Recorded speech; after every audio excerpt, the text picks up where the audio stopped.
Shalom, salam berkat dari kami untuk pendengar sekalian. Saat ini pendengar akan diberkati dengan program Hari Ini Harinya Tuhan bagian yang ke-8. Sebuah program rohani tentang doktrin Alkitab yang menolong kita untuk semakin tertanam dalam kebenaran firman dan bertumbuh dalam kemuliaan. Bersama hambanya, Pendeta Gilbert Lumoindong, STH. Banyak orang merasa doktrin Alkitab sebagai sesuatu yang membingungkan. Tetapi tahukah saudara bahwa doktrin Alkitab intinya adalah memahami Alkitab dengan benar, dengan pemahaman yang sistematis, sehingga kita terus dapat tertanam di dalam kebenaran firman, sehingga kita terus bertumbuh di dalam kemuliaan Allah. Buka hati saudara sekalian untuk menerima berkat-berkat firman-Nya hari ini. Salah satu keputusan penting di dalam kekristenan kita adalah menyerahkan diri dan dibaptis. Saudaraku yang kasih dalam Tuhan, baptisan adalah sebuah proklamasi kepada dunia bahwa saya adalah anak Allah, bahwa dosa saya sudah diampuni dan hidup saya sepenuhnya hanya bagi Yesus. Nah, saya mengerti ada banyak persoalan, ada banyak perpecahan, ada banyak masalah justru karena soal baptisan. Karena kita tahu betul bahwa baptisan adalah inti dasar dalam kekristenan kita. Saudaraku yang kasih dalam Tuhan, ketika kita bertobat, kita dilahirkan kembali, kita dibaptis, berarti yang lama sudah berlalu, sesungguhnya yang baru telah terbit. Haleluya. Selamat datang dalam program kita hari ini, Harinya Tuhan. Dan seperti biasa bahwa dalam program ini kembali iman sudah akan dikuatkan dan semangat sudah akan kembali dibangkitkan untuk menghadapi kenyataan-kenyataan hidup ini. Karena kita tahu dasar yang teguh dalam kehidupan kita adalah firman Tuhan. Selama kita bersandar pada firman Tuhan, tidak ada yang perlu kita takutkan. Tetapi selama kita bersandar pada pengertian dan kekuatan kita sendiri, kita akan banyak dipermalukan. Nah, saudaraku yang kasih dalam Tuhan, dan dalam program kita sedang membahas tentang baptisan Yesus. Nah, ini pertanyaan yang sangat menarik sekali. Mengapa Yesus perlu dibaptis? Saudaraku yang kasih dalam Tuhan, bukankah Yesus adalah Allah sendiri yang tidak berdosa? Kenapa dia perlu dibaptis? Dan dengan tegas ketika Yohanes mencegah dia dan berkata, aku tidak layak membaptis kamu, bahkan membuka tali kasutnya pun aku tidak layak. Yesus berkata apa? Kita harus melakukan ini untuk menggenapi kehendak Allah. Berarti saudaraku yang kasih dalam Tuhan, pertanyaan kita hari ini adalah, jika Yesus saja Tuhan di atas segala Tuhan, Raja di atas segala Raja, menyerahkan dirinya untuk dibaptis, apatah lagi kita? Sudah saatnya kita menyerahkan diri dan dibaptis. Kalau Yesus saja mau ada di kolam, mau saja ada di sungai Yordan, membiarkan dirinya masuk ke dalam air, dan kemudian kemuliaan Allah memancar dari hidupnya, kenapa kita menolak untuk itu? Nah, saudaraku kasih dalam Tuhan, Lukas pasal 3 ayat 21 sampai 22, Lukas pasal 3 ayat 21 sampai 22, itu pembahasan kita dalam program hari ini, Harinya Tuhan. Nah, Lukas pasal 3 ayat 21 sampai 22. Ketika seluruh orang banyak itu telah dibaptis, dan ketika Yesus juga dibaptis dan sedang berdoa, terbukalah langit dan turunlah Roh Kudus dalam rupa burung merpati ke atasnya. Dan terdengarlah suara dari langit, engkaulah anakku yang kukasihi, kepadamulah aku berkenan. Aku yang kasih dalam Tuhan, dalam ayat-ayat bacaan ini kita bisa melihat bahwa Yesus sendiri merelakan dirinya untuk dibaptis. Nah, saya mengerti ada banyak orang yang berkata, loh yang penting kan kita beriman. Nah, saudaraku yang kasih dalam Tuhan, baptisan adalah lanjutan dari iman. Iman adalah sebuah kepercayaan dalam hati kita, di mana di hati kita percaya bahwa Yesus ada, bahwa di hati kita percaya bahwa bagi Yesus tidak ada perkara yang mustahil. Di hati kita percaya bahwa Yesus sekarang menuntun dan menguasai hidup saya. Tetapi baptisan adalah proklamasi keluar untuk memberitahukan kepada dunia bahwa saya tidak akan lagi hidup dalam dosa. Saya tidak akan lagi berjalan dengan kekuatan saya sendiri. Kuasa Kristus menyertai saya. Kuasa Kristus membimbing saya. Kuasa Kristus memimpin saya untuk memberikan kemenangan-kemenangan yang dahsyat dan luar biasa. Haleluya. Itu sebabnya ketika kita beriman, kita simpan di hati kita. Tetapi ketika kita dibaptis, kita nyatakan kepada dunia, kita beritahukan kepada orang di sekitar kita bahwa hidupku bukannya aku lagi, tapi Kristus yang hidup di dalam aku. Nah, dalam konteks ini, Kristus juga melakukan hal yang sama, bahwa dia adalah anak Allah. Itu sesuatu yang dia percaya dari mulai dia kecil. Bahkan Alkitab berkata apa? Dia ada di rumah ibadat, berdebat, berdiskusi dengan ahli-ahli agama.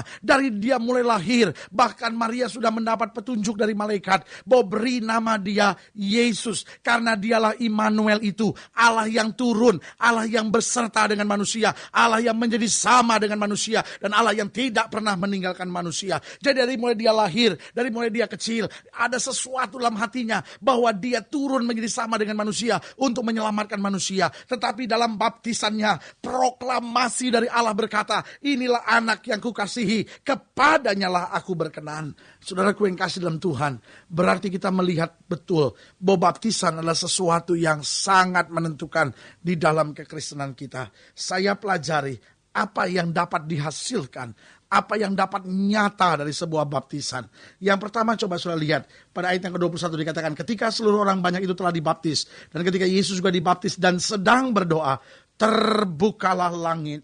Berarti hal yang pertama, apa yang dikerjakan, apa yang dihasilkan oleh sebuah baptisan yang benar. Yang pertama, langit terbuka. Apa artinya langit terbuka? Berarti ada hubungan akrab antara kita dengan sorga. Kalau selama ini langit sepertinya tertutup, kita berdoa sepertinya tidak ada jawaban dari Tuhan. Kita berseru kepada Tuhan, sepertinya langit telah menjadi tembaga dalam hidup kita. Sepertinya berkat tidak bisa memancar. Sepertinya kuasa anugerah tidak pernah bisa turun dari sorga. Tetapi waktu kita dibaptis, kita bertobat, kita tinggalkan hidup lama, kita menjadi manusia baru. Maka apa yang terjadi? Langit terbuka. Karena itu Alkitab bilang, satu orang bertobat, seluruh isi sorga bertempik sorak.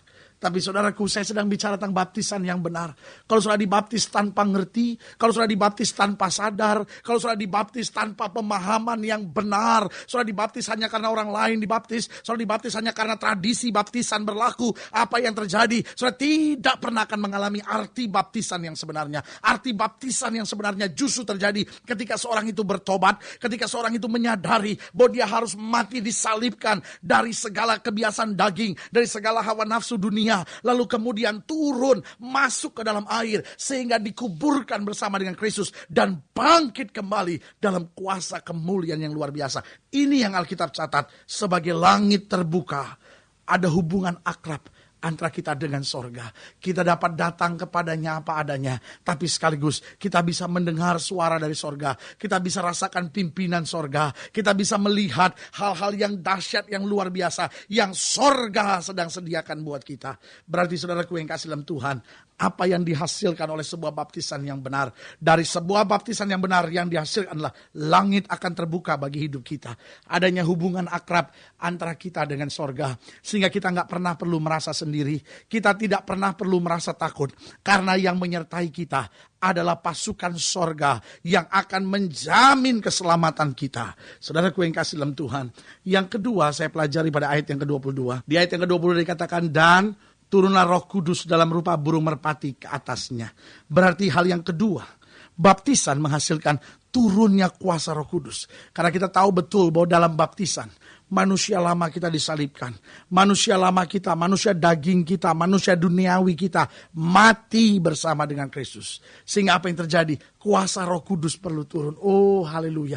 Itu sebabnya selalu saya tekankan pentingnya seorang mengerti kalau dia dibaptis. Pentingnya seorang dibaptis bukan karena ikut-ikutan. Pentingnya seorang dibaptis bukan karena tradisi. Ada banyak orang pikir, saya jadi orang Kristen ya, saya perlu dibaptis karena tradisi. Sebagian lagi mungkin berkata, soal Kristen kan soal hati, nggak perlu dibaptis juga nggak apa-apa. Sebagian bahkan bilang, loh penjahat di sebelah kanan Yesus nggak pakai dibaptis dulu langsung masuk Taman Firdaus. Jawaban saya sederhana, itu kan memang waktunya nggak memungkinkan, situasinya nggak memungkinkan. Tetapi kalau situasinya ada, waktunya ada, tapi kita mengeraskan hati, itu lain ceritanya saudara-saudara. Karena itu berarti artinya kita sengaja mau mengeraskan hati, menolak kehendak Allah untuk berkata, saya tidak mau dibaptis. Tapi hari ini kembali sebagai hamba Allah saya mau ingatkan, bahwa ketika kita dengan sungguh-sungguh, ketika kita dengan pengertian yang dalam, ketika kita seturut dengan firman Tuhan memahami bahwa iya ya, saya perlu bertobat, saya perlu menyerahkan diri untuk dibaptis, saya perlu ada keputusan bulat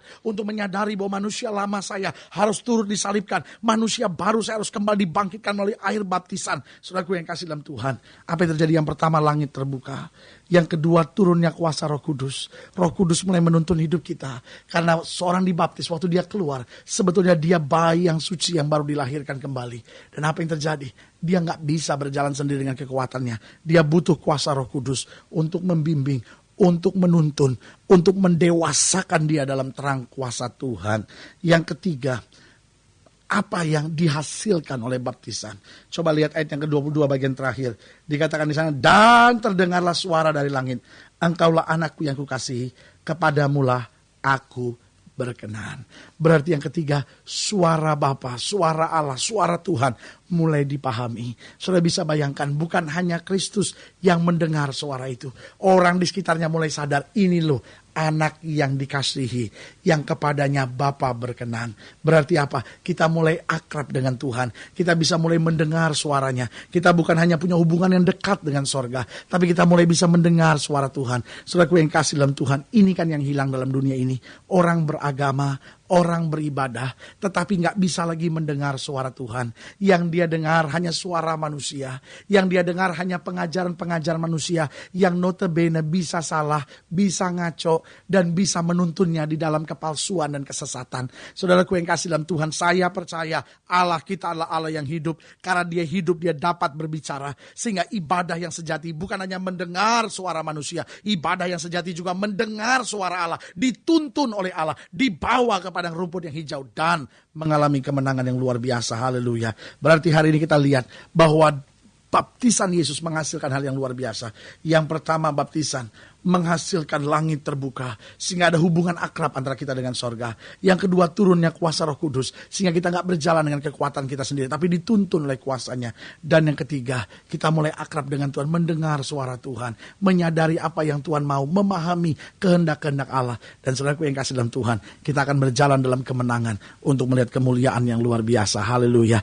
Jika Bapak Ibu Saudara pendengar sekalian ingin dilayani lebih jauh, hubungi kami melalui telepon, hubungi kami melalui surat, kunjungi website kami, karena kami ada untuk membawa Bapak Ibu Saudara sekalian lebih dekat pada Tuhan, mengalami kasih, kuasa, dan mujizat yang luar biasa. Karena Yesus tidak berubah, dulu, kemarin, hari ini, sampai selama-lamanya. Haleluya. Jika Bapak Ibu Saudara pendengar sekalian ingin didoakan secara khusus, Saudara boleh taruh tangan kanan Saudara di dada, dan saya mau berdoa buat Saudara. Mungkin Saudara sakit, mungkin Saudara berbeban berat, mungkin rumah tanggamu sedang ada dalam goncangan, mungkin masa mudamu sedang ada dalam badai, atau mungkin Saudara seorang yang sedang bingung dengan pengambilan keputusan untuk dibaptis. Kalau Saudara ingin didoakan secara khusus, setiap Saudara boleh taruh tangan kanan Saudara di dada. Kita berdoa. Bapa, dalam nama Yesus, hamba doa buat setiap pendengar sekalian, mereka yang taruh tangan kanan di dada karena masalah, karena beban, karena persoalan kehidupan, atau karena kebingungan karena persoalan baptisan ini. Hamba berdoa dalam nama Yesus, singkapkan yang terselubung sehingga kami berjalan dalam baptisan yang benar, melihat kemuliaan Tuhan, mengalami kuasa Tuhan, langit terbuka, Roh Kudus menuntun, suara Tuhan kami dengar. Terima kasih Bapa, di dalam nama Yesus kami berdoa, dan kami percaya mujizat-mujizat Tuhan kami alami dalam kehidupan kami. Haleluya. Amin. Saudaraku yang kasih dalam Tuhan, kita sudah berdoa. Imani apa yang sudah doakan. Jangan takut. Hadapi hidup ini dengan sukacita. Hadapi hidup ini dengan bersemangat. Karena kita tidak pernah sendiri. Bersama dengan Yesus kita cakap menanggung segala perkara. Doa saya menyertai saudara. Sampai berjumpa pada program berikut. Dan jangan lupa, jadikan hari ini harinya Tuhan. Haleluya.